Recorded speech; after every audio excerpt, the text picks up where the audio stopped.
أعوذ بالله من الشيطان الرجيم. بسم الله الرحمن الرحیم. ما مسلمان ها یک شرط طلایی داریم، اونی که جز خدا رو نپرستیم. پرستیدن یعنی چی؟ یعنی همه شعائر ما باید از طرف خدا تعیین شده باشه، همه رو خدا امر کرده باشه. عبادت توقیفیه. چرا؟ عبادت من در آوردی بدعته. عبادت ها اونی که خداوند مشخص کرده، شعائر اونی که خداوند مشخص کرده. این دین کاملیه، نیازی نیست که خمینی و خامنه‌ای بهش اضافه کنن، شاه اسماعیل صفوی بهش اضافه بکنه. این دین نیازی نداره که شاه اسماعیل صفوی وزیر روزخوری، نمیدونم وزیر بدعت ها، وزیر سیر زنی ها داشته باشه و از مسیحیان وارد کرده باشه، از مسیحیان قرون وسطا. البته نیازی نداره. چرا به این مصیبت گرفتار شدید؟ بلکه قرآنو پشت سر خودتون گذاشتید، گفتی قرآن فهمیده نمیشه. ببینید در چه غرقابی شما رو، در چه منجلابی غرقتون کردن. کسی بخواد بیدار کنه، چه عرض کنم، هزار جور تهمت بهش میزنید. خب امامی که بودی به قول آیت الله برقی تابع به این دین شده اکنون خدا و اصل آیین، به دست مفخران اهل بدعت امامت گشته اصل این دیانت.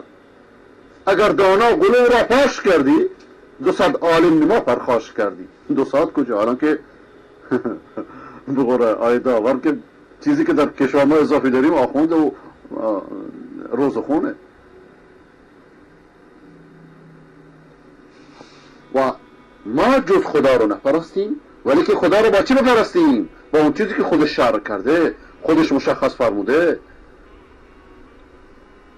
ولذا هر چیزی که خداوند شرع، ضابط این موضوع چیه؟ قاعده این موضوع چیه؟ هر چیزی که خداوند شرع کرده، دستور بهش داده، فعل اون عبادته و صرف اون فعل به غیر خداوند نه که بدعت، زلالت، گمراهی، شرک و در تضاد با همه اون چی که انبیا بهش فرستاده شدن می باشه. چرا قرآن میگه قل الله فاعبد مخلصا له دینی؟ قل الله اعبد، من خدا را عبادت میکنم در حالی که اخلاصم و دینم برای اونه. خدا رو مخلصانه عبادت میکنم.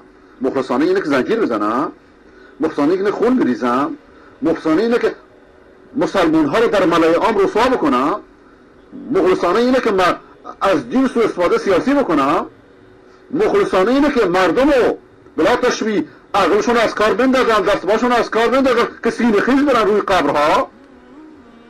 خودتون رو با گاو پرستان مقایسه کنید، این کارا رو میکنن. خودتون رو با هر چی که میخواید در دنیا بت پرستان مقایسه کنید، با هر دینی که هستش، با هندوها، با سیک ها، با کنفوسیوس ها، با هر دین کتابی یا غیر کتابی، آسمانی یا غیر آسمانی. کسی این زشتی ها رو میکنه؟